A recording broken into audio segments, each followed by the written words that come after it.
A máa kú dédé àsìkò yìí, a kú kó lè dà ọ́, yóò rọrùn fún gbogbo wa, àmín. Ìròyìn fẹlifẹli ló ń dé sójú amóhùnmáwòrán yín láti ìkànnì ayélujára Feli-feli TV. Lónìí ti ṣe ọjọ́ kẹẹ̀ẹ́dọ́gbọ̀n nínú oṣù karùn-ún ọdún 2023. Fúnmi Adélúgà ni oníròyìn. Síwájú kẹ́tó gbọ́ ìròyìn ọ̀hún lẹ́kùnrẹ́rẹ́, ẹ jẹ́ ká dókè lọ́hùn-ún à ń bọ̀.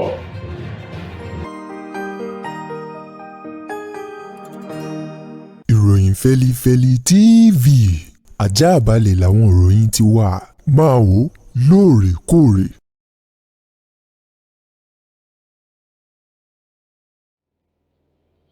Ẹ káàbọ̀ padà, ìròyìn Feli-feli rèé lẹ́kùnrẹ́rẹ́. Bó ṣe kù ọjọ́ mẹ́rin báyìí kí ààrẹ orílẹ̀-èdè wa Nàìjíríà Muhammadu Buhari kó fa idà ìṣàkóso agbára orílẹ̀-èdè yìí lé ààrẹ tuntun aṣẹ̀dìbòyàn lọ́wọ́ o. Ọ̀pọ̀lọpọ̀ àwọn iṣẹ́ ló ti ń lọ lábẹ́nú báyìí nínú ìpàdé ìgbìmọ̀ àwọn olùṣàkóso nínú ètò ìṣèjọba èyí tó máa ń wáyé ní gbogbo ọ̀sọ̀ọ̀sẹ̀ tí í ṣe ọjọ́rú ní ilé-iṣẹ́ ààrẹ nílùú Àbújá o, èyí tó wáyé lánàá níbi tí ààrẹ orílẹ̀-èdè yìí Muhammadu Buhari tó ti léwájú ìpàdé ọ̀hún àti níbi tí ọ̀pọ̀lọpọ̀ àwọn alákòóso tí wọ́n ti wà nínú ìpàdé náà àti àwọn tó ní ṣe nínú ètò ìṣèjọba rẹ̀.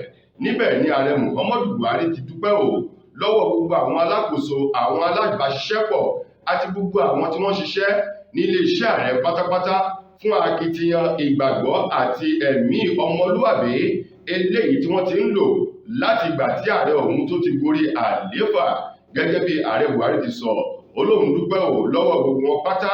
Ó ní láti ọdún 2015 èyí tí ààrẹ orílẹ̀-èdè Nàìjíríà tóun ti gba idà ṣàkóso agbára rẹ̀ nígbà tí àwọn orílẹ̀-èdè yìí tí wọ́n dìbò fún òun. Ó ní láti ìgbà náà títí di wákàtí àtọ̀wọ̀ yìí, ó ní oníkálukú wọn ló fi wà ọmọlúàbí àti ìbẹ̀rù Ọlọ́run ni wọ́n fi ń ṣiṣẹ́ ọ̀hún bó ti tọ́ àti bó ti yẹ.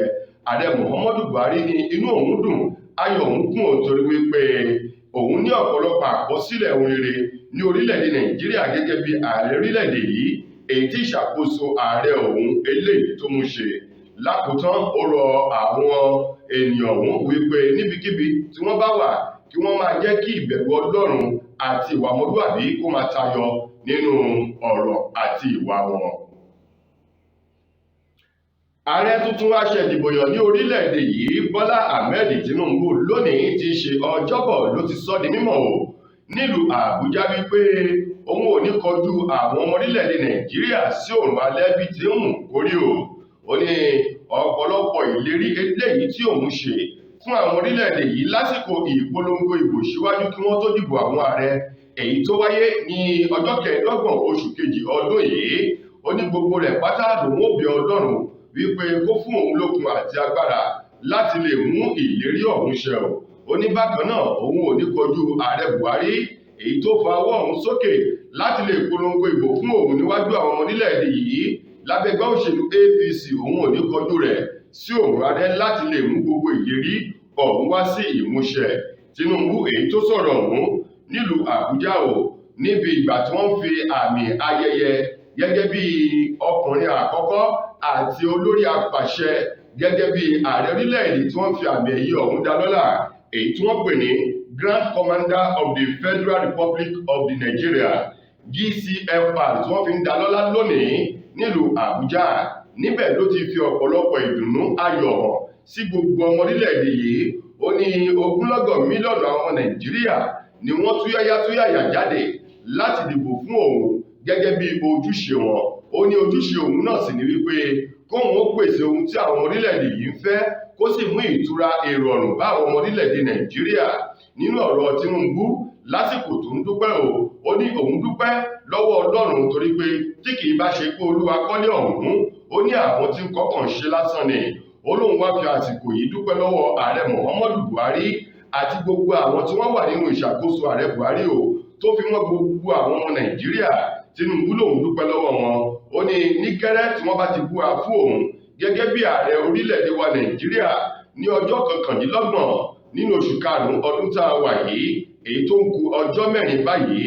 Ó ní àwọn ohun tó tọ́ àtohun tó yẹ lòun bẹ̀rẹ̀ sí ní máa mú ṣe. Tinubu ní kí àwọn ọmọ Nàìjíríà fi ọkàn balẹ̀ o nítorí wípé òun mọ bí bàtà ti ń ta ọ̀pọ̀lọpọ̀ àwọn ọmọ Nàìjíríà lẹ́sẹ̀, òun ó sì ṣetán báyìí láti bu òróró ìtura sí i. Igbákejì ààrẹ tuntun aṣèdìbòyàn ní orílẹ̀-èdè yìí, Kashim Shettima, òun náà ló ti tẹ̀lé ibi tí ẹgbẹ́ òṣèlú APC tí wọ́n kọjú sí tí wọ́n sì fọwọ́ sí láti lè rí wípé wọ́n yan ààrẹ ilé-ìgbìmọ̀ aṣòfin àgbà àti ẹni tó jẹ́ igbákejì ààrẹ ilé-ìgbìmọ̀ aṣòfin àgbà ní orílẹ̀-èdè yìí.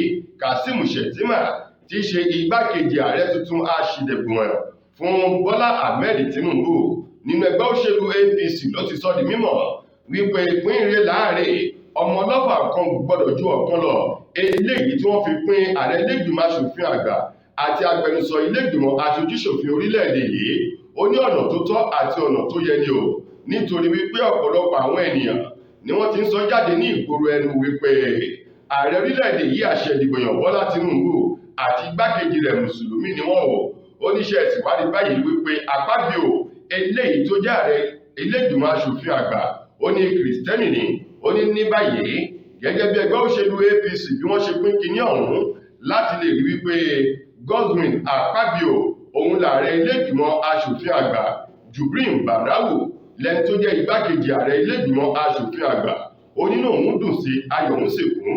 Ní báyìí ọ̀rọ̀ náà eléyìí tó jáde lẹ́nu Shettima lẹ́yìn tí Godswin Akpabio àti Barau tó fi mọ́ ó lé ní 60 àwọn ọmọ ilé-ìgbìmọ̀ aṣòfin àgbà tuntun aṣèdìbòyàn tí wọ́n ṣe ẹ̀lẹ́mbẹ̀hún sí Shettima nílùú Àbújá ló sọ̀rọ̀ ọ̀hún jáde ó ní kí àwọn aṣòfin ọ̀hún kí wọ́n rí dájú wípé ní gẹ́rẹ́ tí wọ́n bá ti bẹ̀rẹ̀ iṣẹ́ lẹ́yìn ètò ìbúra fúnni kí wọ́n mú iṣẹ́ orílẹ̀-èdè Nàìjíríà lọ́kùnkúndùn.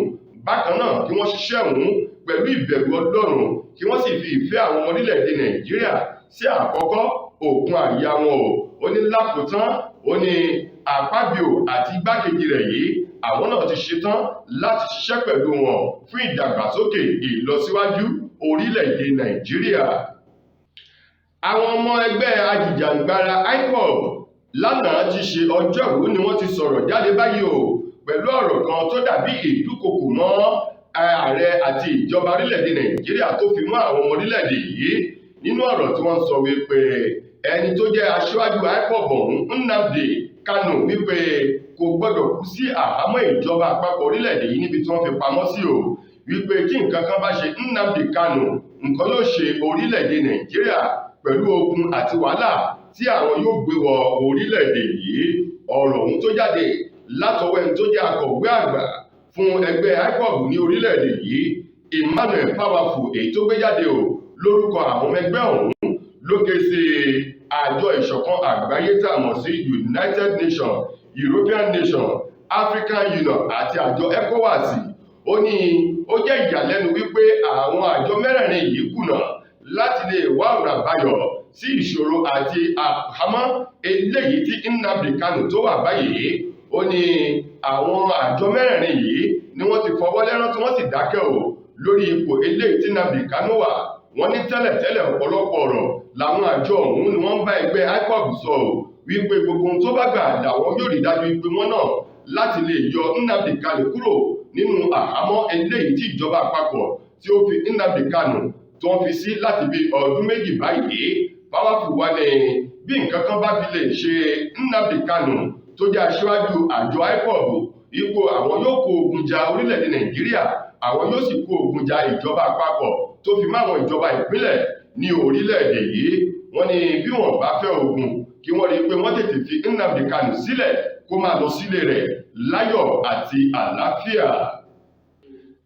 Lákòótán nínú ìròyìn wa fún tòní, gbajúgbajà akọrin afrobeat tí í ṣe ọmọ Fẹlá Aníkúlápó Kútì eyín Ṣeun Kútì èyí tó lò bí odidi ọjọ́ 8 nínú ọgbà àhámọ́ ní ìpínlẹ̀ Èkó látàrí ẹ̀sùn wípé ó gbá ọlọ́pàá kan létí lórí afárá kẹta ní ọjọ́ 13 nínú oṣù karùn-ún ọdún tá a wà yìí, èyí tó fà á kí iléeṣẹ́ ọlọ́pàá orílẹ̀-èdè Nàìjíríà ó pàṣẹ wípé kí wọ́n lọ gbé Ṣeun Kútì látàrí wípé ó fọwọ́ àbùkù kan ọlọ́pàá èyí tó wà nínú aṣọ lẹ́nu iṣẹ́ rẹ̀. Ní báyìí ọ̀rọ̀ ohun tó fà á kí wọ́n wá fi Ṣeun sínú ọgbà àhámọ́ eléyìí tí Ṣeun tó ti rí ìtúsílẹ̀ lálẹ́ ọjọ́ ìṣẹ́gun ọ̀sẹ̀ tá a wà yìí. Ṣeun Kútì ní báyìí ó ti gbéra lẹ́yìn bíi wákàtí 48 ó ti gbéra kúrò ní orílẹ̀-èdè Nàìjíríà lọ sí orílẹ̀-èdè Switzerland báyìí fún àwọn àkànṣe eré eléyìí tó ti nílẹ̀ tẹ́lẹ̀ kó tó di pé ọ̀rọ̀ ń ṣẹlẹ̀ láti bẹ̀rẹ̀ sí ní máa tọ̀ káàkiri ìlú sí ìlú, ìletò sí ìletò, agbègbè sí agbègbè ní orílẹ̀-èdè Switzerland báyìí kó máa fi orin ìlú àti fèrè fífọn láti fi máa dá wọn lọ́lá ní orílẹ̀-èdè náà. Lákòótán nínú ọ̀rọ̀ náà ní báyìí o, ilé-ẹjọ́ májísírèètì ti ìlú Èkó ti sọ di mímọ̀ wípé Ṣeun Kútì ti ṣe ọmọ Fẹlá Aníkúlápó Kútì ó sì ní ẹjọ́ jẹ́ o pẹ̀lú bí wọ́n ṣe sún ẹjọ́ ọ̀hún sí ọjọ́ 3 nínú oṣù keje ọdún tá a wà yìí látàrí àìsí nílé ẹni tí ó dá ẹjọ́ náà èyí tó yẹ kó farahàn ní ọjọ́ ìṣẹ́gun nínú ọ̀sẹ̀ tá a wà yìí. Wọ́n wá rán Ṣeun Kútì létí wípé bí àgbẹ̀ rẹ̀ bá lọ sí oko kó wálé, bó bá lọ sí odò kó wálé o, wípé tí ó bá fi di ọjọ́ 3 nínú oṣù keje ọdún yìí kí Ṣeun Kútì kó farahàn nílẹ̀ẹ́jọ́ májísírèètì fún ìdẹ́jọ́ àti àsìkò ohun tí ó ṣẹlẹ̀ lórí ẹjọ́ rẹ̀ báyìí. Tó ẹ̀yin ará, ìròyìn fẹ́lifẹ́li kò ní jù báyìí lọ láti ìkànnì ayélujára Feli-feli TV lónìí ti ṣe ọjọ́bọ̀ títí dojúmọ́ la tẹ́tù máa láǹfààní sọ́tún ìròyìn míì lórí ìkànnì tẹ́ ẹ ti ń wò wá yìí. Ẹ subscribe síbẹ̀, ẹ share, ẹ like, kẹ̀sì fi kọ́mẹ̀tì yín ránṣẹ́ sábẹ́ àwọn ìròyìn wa. Bákan náà lórí Facebook ẹ lè darapọ̀ mọ́ wa ń bẹ̀. Ìròyìn Feli-feli TV lórí Facebook. Fúnmi Adénúgà lẹni tó mú ròyìn wá sójú amóhùnmáwòrán yín. Ire àtayọ̀ láòtú fi pàdé o, ẹ ṣeun gan.